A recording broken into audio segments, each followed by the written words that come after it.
आज का जो सेशन है वो ट्रू लव पर है।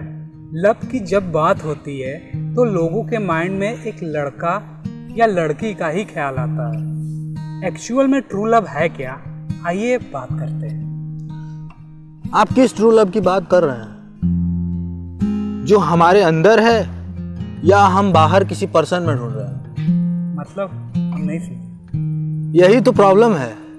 जैसे आप कह रहे हैं मतलब, मैं किसी से भी कहूंगा वो पहले यही कहेगा क्या मतलब है। लोग यहीं पे तो फंस रहे हैं। मेरा साफ साफ कहने का मतलब ये है कि अगर प्रेम को आप बाहर ढूंढ रहे हैं, प्यार को आप बाहर ढूंढ रहे हैं, तो वो आपको कभी नहीं मिलने वाला। पहली चीज तो आप इस चीज को समझ लीजिए। मतलब ट्रू लव को आप बाहर ढूंढ रहे हो तो नहीं मिलेगा। पहले इस चीज को समझ लेते हैं। ट्रू लव मतलब प्रेम।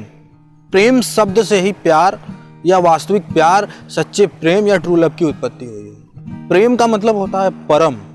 परम मतलब परमात्मा, मतलब जो परमात्मा की तरह अनंत है, जो कभी मिट ना सके, जो अथाह है, वही ट्रू लव है, वही प्रेम है, वही सच्चा प्रेम है। इस चीज को समझिए। जब आप प्रेम शब्द को तोड़ेंगे, जब उसको डिवाइड करेंगे, तब उसका अर्थ आपको निकल के सामने आएगा। जैसे ईश्वर अनंत होता है, वैसे ही प्रेम अथाह होता है। जैसे ईश्वर की भक्ति में अनंत ऊर्जा होती है, वैसे प्रेम में भी अथाह ऊर्जा होती है। इस चीज को समझना पड़ेगा आपको। और प्रेम कहीं बाहर नहीं होता है। प्रेम को मैं बता दे रहा हूं, अगर कहीं बाहर किसी चीज में आप ढूंढ रहे हो तो वो आपको कतई नहीं मिलने वाला। प्रेम हमारे अंदर है, इसको हम समझे नहीं। आप इसे थोड़ा एक्सप्लेन करके बताइए।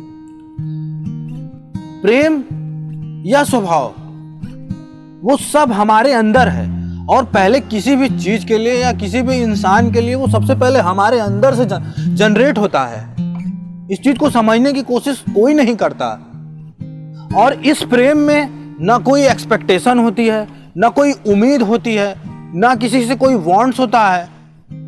ये सिर्फ और सिर्फ हमारे अंदर होता है कि हम किसी चीज के लिए प्रेम है हमारे अंदर, या किसी इंसान के लिए प्रेम है, अथाह प्रेम है, तो वो सिर्फ प्रेम है। वहां प्रेम रख के हम किसी से कुछ हम एक्सपेक्ट कर रहे हैं तो वहां मेरा स्वार्थ आ गया। पता है वहां क्या होगा? मेंटल कॉन्फ्लिक्ट शुरू हो जाएगा। मतलब हम आपके दिमाग में मानसिक लड़ाई शुरू हो जाएगी। वांट्स आ जाएंगे वहां पे स्वार्थ आ जाएगा। और वास्तव में ट्रू लव क्या होता है? वो स्वार्थ से परे होता है। जैसे परमात्मा, वो सिर्फ और सिर्फ भक्त की भक्ति देखता है और सिर्फ उसका प्रेम देखता है, उसे कुछ भी नहीं चाहिए। उसी तरह ट्रू लव होता है। ट्रू लव में कुछ भी नहीं होता स्वार्थ के नाम पे। वहां पे सिर्फ और सिर्फ प्रेम होता है। जब स्वयं को या हम खुद को ऐसा बना लेते हैं, ऐसी भावना हमारी हो जाती है, हमारी मधुर भावना या हमारे भावनाओं में ऐसी मिठास आ जाती है कि जो हर चीज हम प्रेम से ओतप्रोत के नजरिए से देख रहे हैं। हमारे अंदर इतना प्रेम भरा है कि हम हर एक चीज को प्रेम की नजर से देख रहे हैं। जब हमारी स्वभाव ऐसी हो जाती है, हमारा नजरिया, हमारा पर्सपेक्टिव ऐसा हो जाता है, तब वहां पे वास्तविक प्रेम होता है। तब आप खुद को कह सकते हो कि this is called true love. मैं किसी एक पर्टिकुलर इंसान की बात नहीं कर रहा हूं। उस प्रेम में कुछ भी आ सकता है, पूरी दुनिया समा सकती है। जैसे मैं इस तरह से कहूं कि इस दुनिया में कुछ भी अलग नहीं है। मतलब आप समझ रहे हो मैं क्या कह रहा हूं? हर जगह मैं ही मैं हूं। उस पेड़ में भी मैं हूं, उस पानी में भी मैं हूं, किसी इंसान में भी मैं ही हूं। मतलब हर जगह मैं ही मैं हूं। मैं इसलिए ऐसा कह रहा हूं। आप सोच रहे हो कि मैं कैसे हर जगह हो सकता हूं? यहां पे नजरिया को बदलना है। हर एक चीज से आप प्रेम कब करोगे? जब आपका नजरिया ऐसा होगा, जैसे आप खुद से प्रेम करते हो जितना, उतना प्रेम आप सबसे नहीं कर सकते। लेकिन अगर आपका नजरिया या आपके स्वभाव में ऐसा प्रेम आ जाए, ऐसी मधुरता आ जाए, ऐसा मिठास आ जाए कि मैं जितना प्रेम खुद से करता हूं, पूरे यूनिवर्स से मैं उसी तरह से जुड़ूंगा, पूरी दुनिया से, पूरे समाज से, पूरे लोगों से मैं इस तरह से जुड़ूंगा। दुनिया कुछ भी कर रहा है, मुझे उससे फर्क नहीं पड़ता। मुझे उससे कुछ चाहिए ही नहीं, मेरा कोई वांट्स ही नहीं है। तो क्या ये ट्रू लव नहीं है? ये ठीक वैसे ही है जैसा कि एक भक्त अपने भगवान से इतना प्रेम करता है कि उसको कण कण में उसका ईश्वर नजर आता है, उसका भगवान नजर आता है। आप समझ रहे हो? मतलब हम एक भक्त की बात करें तो उसे हर जगह अपना ईश्वर ही नजर आता है, तो हर कोई भक्त नहीं बन सकता। यह भी एक सच है, सबके पास इतनी शक्तिशाली भक्ति नहीं है कि वो हर जगह भगवान को देखे, हर जगह प्रेम को देखे। एक कॉमन इंसान के लिए क्या सोल्यूशन है, या एक कॉमन इंसान क्या कर सकता है? वो पूरी यूनिवर्स से प्रेम कर सकता है, वो हर जगह खुद को देख सकता है। जिस तरह आप बतला रहे हैं, अगर उस तरह की थिंकिंग हम लोगों की हो जाए तो हम लोगों को किसी की जरूरत ही ना पड़े। बिल्कुल सही बात है, मैं वही तो समझा रहा हूं। ट्रू लव में किसी को किसी की जरूरत नहीं है, वो सिर्फ अथाह प्रेम है, वो एक एनर्जी है जो सिर्फ और सिर्फ बनाने का काम करती है।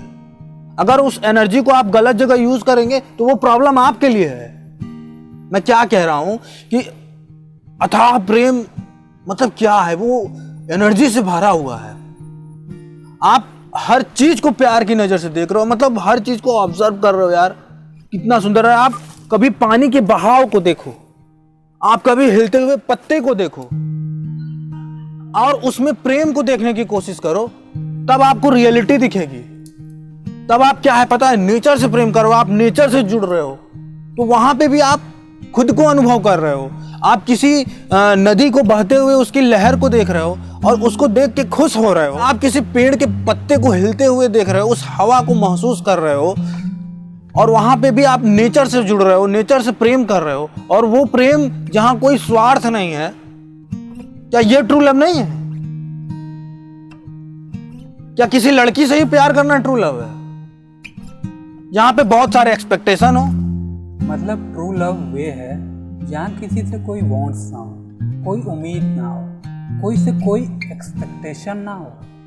बिल्कुल, जहां सिर्फ प्रेम ही प्रेम हो, आप किसी से कोई उम्मीद मत रखो। सिर्फ और सिर्फ जैसे जल का पानी बहता है, आप बहते जा रहे हो, अथाह ऊर्जा के साथ बहता है जल का पानी, उसी तरह आप बहते जा रहे हो। जल के पानी को किसी से कोई उम्मीद नहीं होती, वो अपनी दिशा में चलता रहता है। आप अपनी दिशा में चल रहे हो और इस पूरी दुनिया से जुड़े हर एक चीज से आप प्रेम करते जा रहे हो, चाहे वो अपना हो चाहे वो पराया हो। मेरा एक क्वेश्चन आपसे ये भी बनता है कि अगर कोई इंसान किसी से बहुत प्यार करता है और वो पर्सन उसको छोड़कर चला जाता है, कोई भी रीजन हो, तो उस केस में उस पर्सन को कैसे हैंडल करना चाहिए? प्रेम मतलब परम, जो परमात्मा की तरह अथाह है। परमात्मा खत्म होने वाली चीज नहीं है। ठीक उसी प्रकार सच्चा प्यार कभी खत्म नहीं होता, और जो खत्म हो जाए वो सच्चा प्यार नहीं होता। आपको पता है, आपने अभी कहा कि कोई हमको छोड़ के चला गया। एक्चुअल में सबको पता है कि कोई ना कोई उसको एक दिन छोड़ के चला जाएगा, तब भी सब कोई ना कोई से जुड़ रहा है, क्योंकि उसको ट्रू लव की एनर्जी पता नहीं है। और हर इंसान में वो भावनात्मक मिठास है, और उस मिठास को, उस मधुरता को उठा के किसी आप अनरियलिस्टिक जगह लगा रहे हो। मतलब एक ऐसे पर्सन से आप जुड़ रहे हो जिससे आपके एक्सपेक्टेशन अनरियलिस्टिक है। मतलब वो आप जो उससे उम्मीद लगा रहे हो वो पूरी तरह से रियल नहीं है। जो प्यार खत्म हो जाए वो प्यार ही नहीं है। कोई भी, चाहे आप कहीं भी कर रहे हो, किसी से भी कर रहे हो, अपने ट्रू लव की एनर्जी किसी आप गलत इंसान, बेकार के इंसान पे मत वेस्ट करो। मतलब मैंने किसी से सच्चा प्रेम किया और वो इंसान चाहे किसी भी रीजन से हमें छोड़ के चला गया, तो वो सच्चा प्रेम नहीं है। बिल्कुल। कहां से प्रेम हुआ? प्रेम तो कभी खत्म होने वाली चीज ही नहीं है। वो प्रेम कहां हुआ? मतलब मैंने जो प्रेम किया वो गलत दिशा में चला। वो आपका प्रेम था, लेकिन उसमें भी स्वार्थ था। अगर सपोज करो आपने वहां एक्सपेक्टेशन नहीं रखा होता, आप निस्वार्थ भाव से उससे प्रेम करते, वो अपनी जिंदगी में कुछ भी करे, उससे कोई नीड्स नहीं होती आपकी, आप सिर्फ और सिर्फ उसको प्रेम कर रहे होते। उसके लिए मैं सब कुछ अच्छा करूंगा, मुझसे जो होगा वो मैं करूंगा, बाकी वो जिंदगी में अपने क्या कुछ भी किया तो क्या आपको इफेक्ट पड़ता? नहीं। तो क्या वो ट्रू लव नहीं होता? ट्रू लव का कुछ एग्जाम्पल दीजिए जिससे हमारे व्यूअर्स को समझ सके। आपने मीरा का नाम सुना है?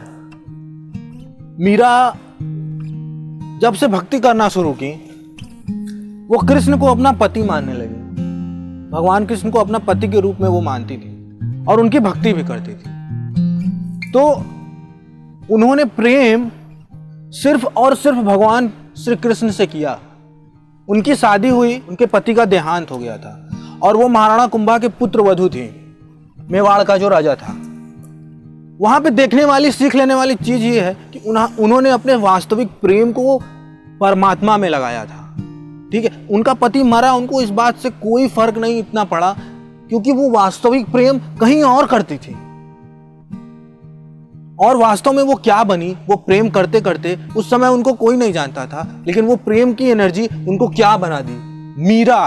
पूरा राजस्थान नारायण या भगवान कृष्ण की पूजा क्यों करता है? क्योंकि पूरा राजस्थान मीरा से इंस्पायर है। वो प्रेम की रियल पावर थी, वो ट्रू लव था जो कभी खत्म नहीं हुआ, वो आज भी है। जब भी मीरा का नाम आता है तो भगवान श्री कृष्ण से प्रेम के रूप में और भक्ति के रूप में जोड़ा जाता है। आप किसी इंसान से करोगे वो प्रेम जो आपकी धज्जी उड़ा के चला जाए? पॉसिबल ही नहीं है। दूसरा, जब बच्चा मां की गोद में होता है, जन्म लेने के बाद एक पिता की गोद में होता है, तो उस समय या उसके बाद भी वो सिर्फ और सिर्फ अपने बच्चे के लिए, भलाई के लिए सोच रहे होते हैं। वो प्रेम के लिए सोच रहे होते हैं। और किसी भी माँ बाप का बच्चा कैसा भी हो, विकलांग हो, कुछ भी हो, लेकिन माँ बाप के लिए वो बच्चा अथाह प्रेम का वो है, सोर्स है। इस चीज को समझिए। वही प्रेम आपको अपने अंदर बैठा के रखना है कि आप उसी प्रेम की नजर से सबको देख सके। एक एग्जांपल और देता हूं मैंने कोई पेड़ लगाया बिना स्वार्थ के, वो पेड़ बड़ा हो गया 5 साल, 6 साल, 7 साल बाद कभी भी। अब मैं उस पेड़ को देख रहा हूं और वो प्रकृति को क्या कर रहा है, शुद्ध कर रहा है, लोगों को छांव दे रहा है। अगर वो पेड़ फल देने वाला है तो लोगों को फल भी दे रहा है, और मेरा उस पेड़ से कोई स्वार्थ नहीं है, बस मैं देख के खुश हो रहा हूं। क्या मेरा नेचर से ये ट्रू लव नहीं है? कहां एक्सपेक्टेशन है, कहां उम्मीदें हैं? बिना एक्सपेक्टेशन के ट्रू लव करने पे भी आपको बहुत कुछ मिलेगा। डिपेंड इस बात पे करता है कि आप कहां लगा रहे हो अपनी एनर्जी। क्यों मीरा ने जब प्रेम किया तो उनको साक्षात कृष्ण के दर्शन हुए। मैंने पेड़ छोटा सा लगाया तो मुझे इतना बड़ा पेड़ मिला जहां कोई स्वार्थ नहीं था मेरा उससे। तो क्या आप ऐसा प्रेम हर जगह नहीं कर सकते हो? लेकिन एक बात और, किसी पर्टिकुलर लड़के या लड़की से आप प्रेम करते हो, रिलेशनशिप ट्रू लव क्या है उस पर भी मैं डिस्कस करूंगा। लेकिन अगर आप किसी इंसान से करते हो और वो इंसान आपको छोड़ के चला गया, तो एक्चुअल बात मैं बता रहा हूं, आपने अपने ट्रू लव की एनर्जी को किसी इंसान के पीछे वेस्ट कर दिया। आपको फिर से रिक्रिएट करने में, उस एनर्जी को अपने अंदर लाने में बहुत टाइम लगेगा। और फिर से आप किसी इंसान से जुड़ जा रहे हो उसी तरह जैसे पहले अपनी एनर्जी वेस्ट की, तो आप फिर अपनी एनर्जी को वेस्ट कर रहे हो। एक दिन ऐसा आएगा, ऐसा करते करते, कि आप उस एनर्जी से खाली हो जाओगे। फिर आपको हर जगह धोखा ही धोखा दिखेगा, हर इंसान में झूठ ही दिखेगा, फिर प्रेम आपको कहीं दिखेगा ही नहीं। इसीलिए मैं कह रहा हूं कि ट्रू लव को समझो, एक्चुअल चीजों को समझो, तब कुछ भी करो। दोस्तों, आज हम मिर्जापुर में विंध्य क्षेत्र के लखनिया फॉल्स में आए हैं और ये बहुत ही बेहतरीन नज़ारा मैं आपके सामने शूट कर रहा हूँ। और ये बहुत ही खूबसूरत क्षेत्र है विंध्य क्षेत्र का, लखनिया फॉल्स, जहाँ आज हम अपने वीडियो की शूटिंग करने आए हैं ट्रू लव की। और इसका एक छोटा सा क्लिप मैं अपने वीडियो में ऐड कर रहा हूँ, इसको देखें। Thank you very much for watching my video.